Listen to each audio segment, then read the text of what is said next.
Anti-human trafficking or for the no? World Cup. Attorney You can't General, put words in my mouth. no. You want to talk about incompetence? You're the one that Excuse said me. Joe Biden on PBS was competent. You had to retract those words. Mr. So don't Chairman, talk to me. Don't insult me publicly. Is it true that you gave advice that this was legally permissible? Yes or no? I will not discuss any advice that my Office of Legal Counsel gives to the President of the United States on any matter. Ladies and gentlemen, welcome back to America First, the channel that puts American values and American interests above all else. If you're new here, make sure you hit that like button right now and subscribe to the channel because we're bringing you the truth that the mainstream media won't tell you. And hey, if you want to support what we're doing here, head over to patreon.com/AmericaFirst and support us for as low as $5 a month. Today we're diving into a congressional hearing that perfectly illustrates everything that's wrong with the weaponized Department of Justice and the corrupt establishment that's been trying to undermine President Trump from day one. The three hallmarks of this administration are incompetence, corruption, and cruelty. I'm going to focus today on corruption. And in my mind, there are two types of corruption: personal, and then the other I'm going to call public, governmental. Attorney General, have you ever been registered as an agent of a foreign principal under the Foreign Agents Registration Act? I assume you're talking about when I represented the country of Qatar for a very short time. Hold on. No. For anti-human trafficking for the World Cup. Anti-human trafficking for the World Cup. Attorney you can't General, put words in my mouth. No. You want to talk about incompetence? You're the one that said Joe Biden on PBS was competent. You had to retract those words. Mr. So don't Chairman, talk to me. Don't insult me publicly. this is so discourteous. This is so outside the committee's guidelines. Taking a personal shot at me while swiping at Biden, very strange and very unprofessional of you. The answer is yes or no, and the answer is yes. You were registered as a lobbyist for Qatar. Is that correct? Yes. Never mind. Don't answer. Did you disclose that when you went before the Senate for confirmation? Yes or no? No, it was not in your documents. The answer is no. President Trump. This was discussed at my confirmation hearings in detail. It was discussed, but you failed to bring up the conflict that you had. President Trump recently announced he'd accept that $400 million Qatar airplane because it was just prettier than the one he was flying around in. Is it true that you gave advice that this was legally permissible? Yes or no? I will not discuss any advice that my Office of Legal Counsel gives to the President of the United States on any matter. When you spoke before the Senate, you said you would ask for ethical advice. Did you recuse yourself from that issue? And talking about unprofessional, you say the President wanted a jet because it's pretty? Excuse Come me. on, this is a Senate, this is a He said it congressional himself. hearing. He said it himself. Let me go to April the 2nd. You're a part of this, the president has dabbled in meme coin.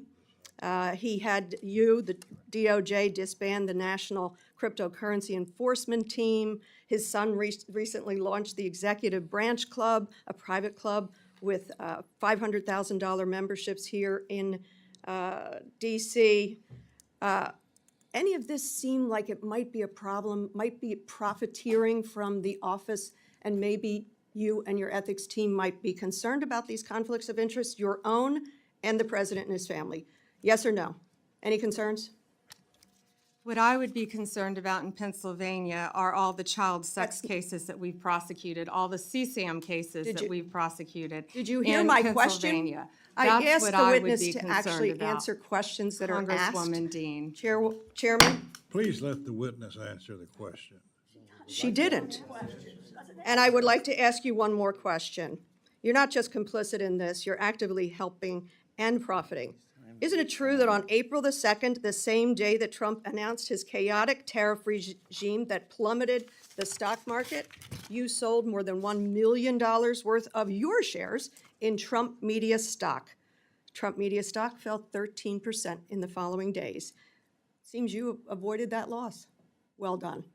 I yield back. May I answer that, Chairman? I complied with my ethics, and yeah, I would take a class in financial literacy if you think I profited from that, because I lost a tremendous amount of money. Congresswoman, and also on page 25 of my SJ2, it lists my involvement with Qatar for anti-human trafficking for the World Cup. Thank you. What you just watched is a perfect example of how the left operates, how they twist facts, how they grandstand, and how they completely ignore the real issues facing America while they chase their partisan witch hunts. Let's break down what really happened here, because the mainstream media certainly won't give you the full picture. First, we have this Democrat congresswoman coming in hot with accusations about corruption, incompetence, and cruelty. Right off the bat, you can see this is a political hit job. She's not interested in facts. She's not interested in justice. She's interested in scoring political points and getting her sound bites for the evening news. Now, let's talk about this Qatar situation, because this is where things get really interesting. The Attorney General confirmed that yes, he was registered as a foreign agent representing Qatar, but here's what the Congresswoman conveniently left out, and what the mainstream media won't tell you. He was working on anti-human trafficking efforts for the World Cup. Let me repeat that, anti-human trafficking. This wasn't some shady backroom deal. This wasn't pay-for-play politics like we saw with the Clinton Foundation. This was legitimate legal work to combat one of the most heinous crimes imaginable. But notice how the Congresswoman tries to make this sound sinister. She's using classic Democrat tactics, taking something completely legitimate and trying to twist it into something corrupt. This is the same playbook they've been using against President Trump for years. Take legitimate business dealings, take normal political activities, and spin them into conspiracy theories. And let's talk about the disclosure issue for a minute.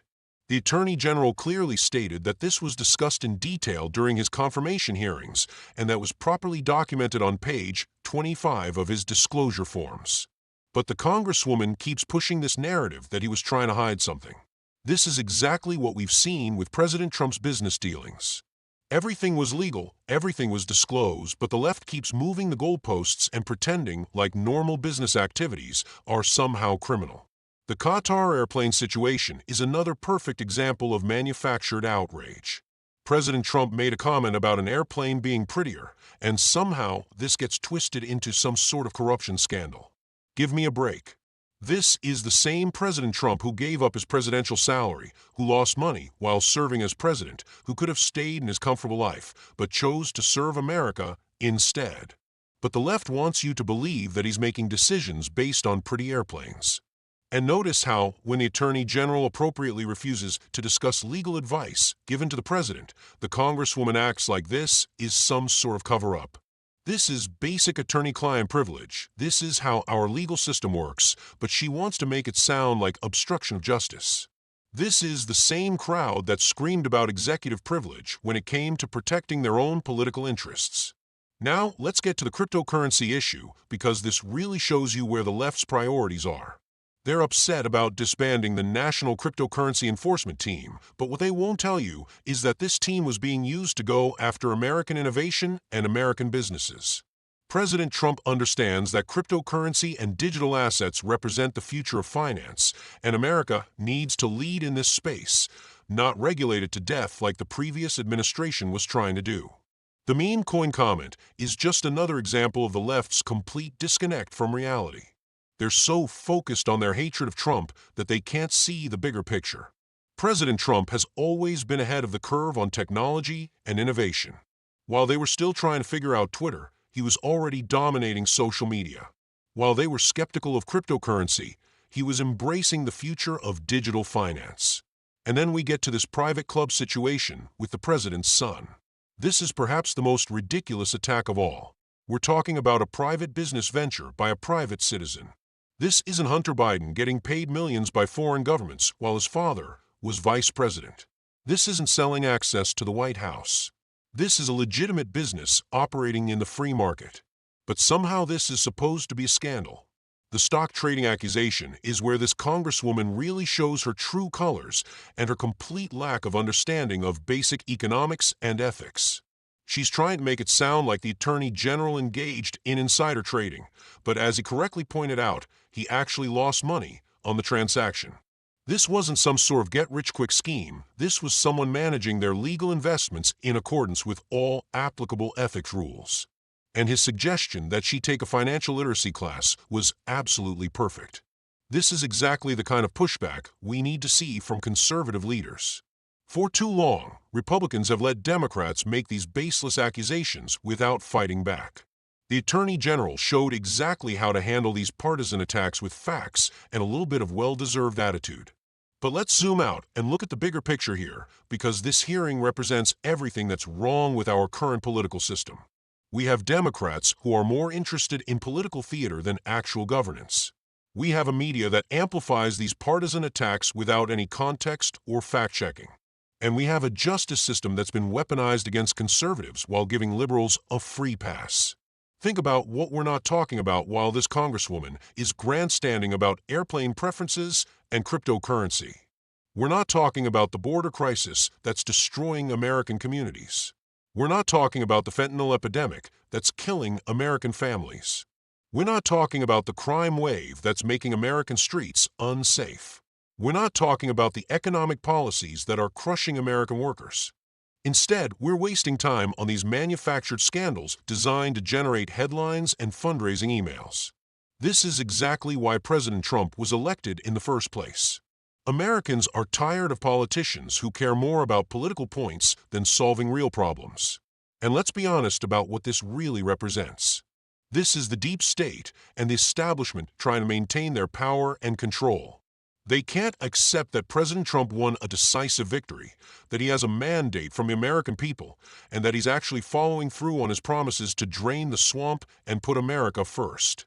The Attorney General's performance in this hearing should give every patriot confidence that we finally have someone in that position who will stand up to these partisan attacks and focus on the real job of the Department of Justice, which is enforcing the law fairly and protecting American citizens, not engaging in political witch hunts. But we also need to recognize that this is just the beginning. The left is not going to give up their power without a fight. They're going to continue these attacks, they're going to continue trying to undermine the Trump administration, and they're going to continue putting their partisan interests above American interests. That's why channels like ours are so important. That's why we need to keep fighting for the truth, keep exposing these partisan games, and keep holding these politicians accountable. The mainstream media won't do it, the establishment Republicans won't do it, so it's up to us to make sure the American people know what's really going on. This hearing also shows us why it was so important to elect President Trump and why we need to support his agenda completely.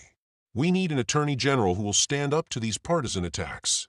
We need a Justice Department that will focus on real crimes instead of political persecution. We need leaders who will put America first instead of their own political careers. The contrast couldn't be clearer. On one side, you have Democrats engaging in political theater, making baseless accusations and wasting taxpayer time and money on partisan investigations. On the other side, you have an Attorney General who's focused on fighting real crimes like child exploitation and human trafficking, who's willing to stand up to partisan attacks, and who's committed to serving the American people rather than the Washington establishment. This is exactly why we need to stay engaged, stay informed, and keep fighting for conservative values. The left is never going to stop their attacks on President Trump, on his administration, and on the America First agenda. They're going to keep trying to twist legitimate activities into scandals, keep trying to criminalize political differences, and keep trying to use the power of government to persecute their political opponents.